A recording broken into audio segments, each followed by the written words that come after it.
좋은 아침입니다. 욥기 25장 1절부터 26장 14절까지 보도록 하겠습니다. 1절 수아 사람 빌닷이 대답하여 이르되 2절 하나님은 주권과 위엄을 가지셨고 높은 곳에서 화평을 베푸시느니라. 3절 그의 군대를 어찌 계수할 수 있으랴. 그가 비추는 광명을 받지 않는 자가 누구냐. 4절 그런즉 하나님 앞에서 사람이 어찌 의롭다 하며 여자에게서 난 자가 어찌 깨끗하게 하랴. 5절 보라 그의 눈에는 달이라도 빛을 발하지 못하고 별도 빛나지 못하거든. 6절 하물며 구더기 같은 사람 벌레 같은 인생이랴. 자, 세 친구 중에 두 번째 친구인 빌닷의 이제 3차 논쟁, 그러니까 마지막 최종 이제 변론의 내용이 나와 있습니다. 다행히 짧게 끝나서 참 다행입니다. 그의 내용은 두 가지로 구성되어 있는데요. 하나님은 그 완벽한 의다 이렇게 이야기합니다. 그리고 그 완벽한 권능자다 이렇게 이야기합니다. 주권과 위엄을 가지고 높은 곳에서 화평을 베푸시는 분, 그의 하늘 군대는 계수할 수 없고 그의 비치는 광명을 필요로 하지 않는 인생은 아무도 없다 이렇게 이야기합니다. 그러면서 인간은 정확하게 이야기하면 욥은 아무리 자기를 변호한다 해도 하나님 앞에서 명백한 죄인이다 이렇게 이야기를 하고 있습니다. 하나님 앞에서 여자에게서 난 자가 어찌 깨끗할 수 있겠느냐. 하나님 앞에서는 해도 달도 빛이 안 되는데 하물며 구더기 같은 사람, 벌레 같은 인생이 어찌 어려울 수 있겠느냐라고 하면서 그의 이제 하나님은 완벽한 의인인데 인간은 구더기 또 벌레 같은 인생이니 입 닥치라. 너 말은 아무 의미가 없다. 이제 이런 논리라고 할 수 있습니다. 자, 그런데 이 빌닷이 이야기한 구더기 같은 사람, 벌레 같은 인생, 이것은요 사실 많은 이방 종교에서 가지고 있는 인간관을 잘 보여주는 표현입니다. 많은 이방 종교에서 인간은요 신의 앞에서 진짜 구더기 같고 벌레 같은 미물에 지나지 않는 존재이죠.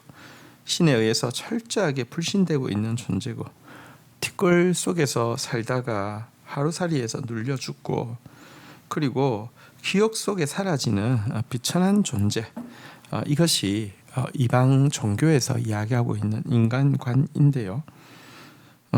지금도 너무 많은 사람들이 다른 사람을 그렇게 하찮게 구더기 보듯이 벌레 잡듯이 이렇게 생각하고 있고요. 또 자신에 대해서도 그렇게 학대하고 살아갑니다.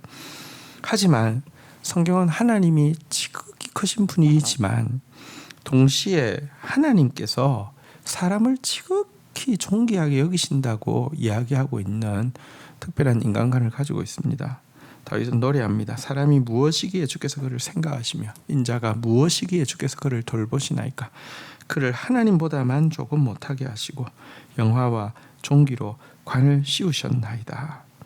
여러분, 하나님의 눈으로 자기를 바라보고 또 하나님의 눈으로 세상의 다른 사람들을 바라보는 것이 신앙입니다.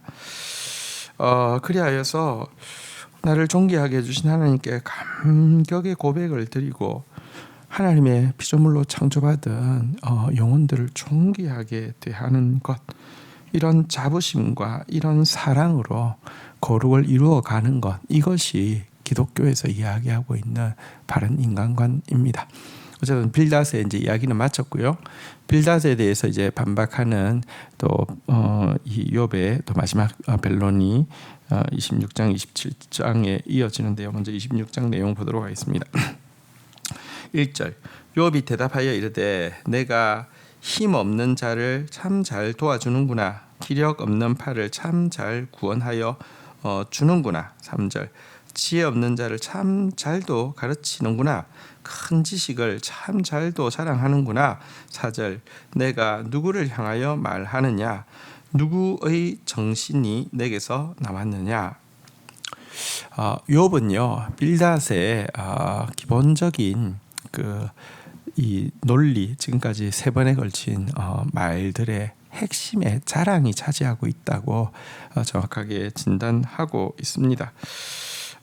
여러분, 그러니까 뭐 힘없는 자, 기력 없는 자, 지혜 없는 자에게 내가 힘을 주고 팔을 붙잡아주고 또 이렇게 지식을 주는데 자랑하는 것이다, 이렇게 이야기하고요. 그리고 뭐랄까요, 이렇게 지금 그 앞에서 이렇게 자기 지식이 더 뛰어나다고 이렇게 자랑하는 그런 마음이 그의 그 논리의 핵심이고요. 그러기 때문에 전혀 도움이 되지 않았을 뿐더러 그가 지금 자랑한 하나님에 대한 지식들, 이 세상에 대한 지식들, 그거 사실은 그렇게 높은 지식도 아닐 뿐더러 중심 자체가 도와주려고 하는 게 아니라 자기를 드러내려고 한 것이기 때문에 도움도 되지 않는다, 이렇게 이야기하고 있습니다. 자, 그러면서 5절부터 내용을 한번 볼까요?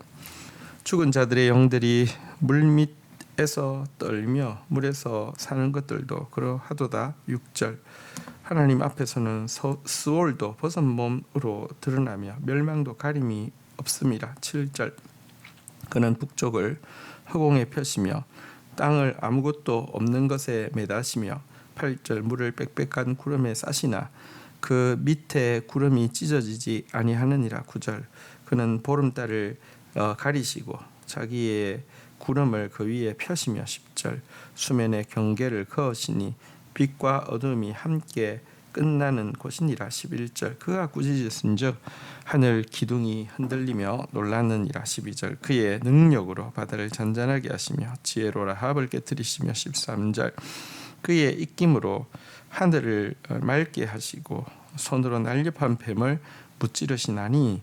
15절, 14절, 보라, 이런 것들은 그의 행사의 단면일 뿐이요 우리가 그에게서 들은 것도 속삭이는 소리일 뿐이니 그의 큰 권능의 우레소리를 누가 능히 헤아리랴. 자, 그가 하나님에 대한 어떤 지식을 가지고 이렇게 뭐랄까요, 자기 자랑을 하면서 이렇게 자기를 과시했던 이 빌닷에 대해서요, 이 지금 욥은 그것보다 훨씬 더 방대한 하나님에 대한 지식을 나열하면서 하나님이 얼마나 크신 분이신지에 대해서 이야기를 하고 있습니다.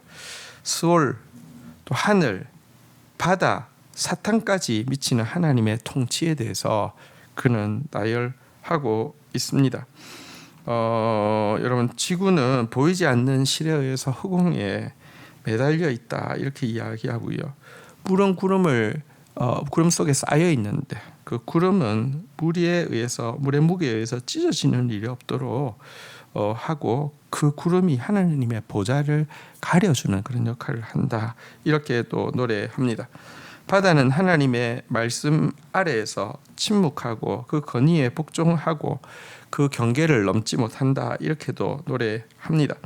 또 하나님의 기운이 새벽을 가져오고 하나님의 손이 이 사단을 상징하는 라합을 찔러 죽인다, 이렇게 이야기하면서, 그러나 이와 같은 자기가 진술한 하나님의 능력에 대한 이야기들은 하나님의 전체 능력에 비한다고 하면 극히 기본적인 것에 지나지 않는다라고 이야기하면서 사실 하나님의 하시는 일은 너무 신비로워서 더 이상 표현할 수 있는 말이 없다라고 마무리를 짓고 있습니다.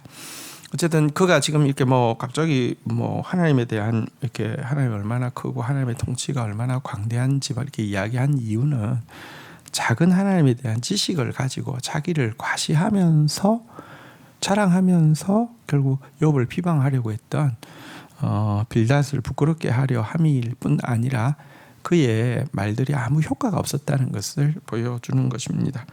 우리는 말을 할 때 여러분 자기 자랑이 말의 목적이 되어서도 아니고요. 사실은 자랑한다는 것은 속이 이렇게 비어 있다는 빈깡통이 요란한 것이죠.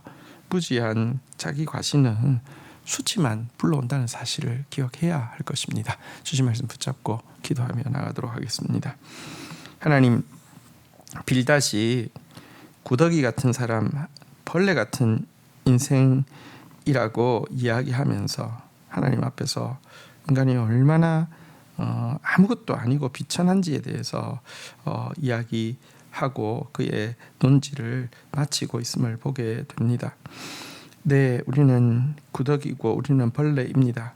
그러나 벌레 같은 야곱을, 구더기 같은 우리를 하나님께서 생각하시고 하나님께서 돌보시며 하나님보다만 조금 못하게 하시고 영화와 종기로 간을 씌우시며 우리를 향한 주의 생각이 많고 우리를 향하여서 행하신 주의 기적이 많아 아무도 능히 헤아릴 수 없게 해주신 그 크신 사랑을 잊지 않게 하여 주시옵소서.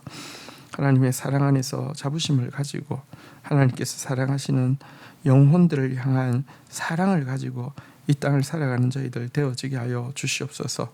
빌닷처럼 자기의 비천한 지식을 가지고 자기를 높이고 자기를 자랑하며 상대방을 폄하하려고 하고 비방하려고 하는 그런 어리석음이 우리의 말의 원인이 되지 않도록 도와주시옵소서. 항상 겸손하며 또 상대방을 돕고자 하는 마음이, 상대방을 연민하는 마음이 우리 마음의 중심, 우리 대화의 중심이 될 수 있도록 은혜를 베풀어 주옵소서. 예수 그리스도의 이름으로 기도 올립니다. 아멘.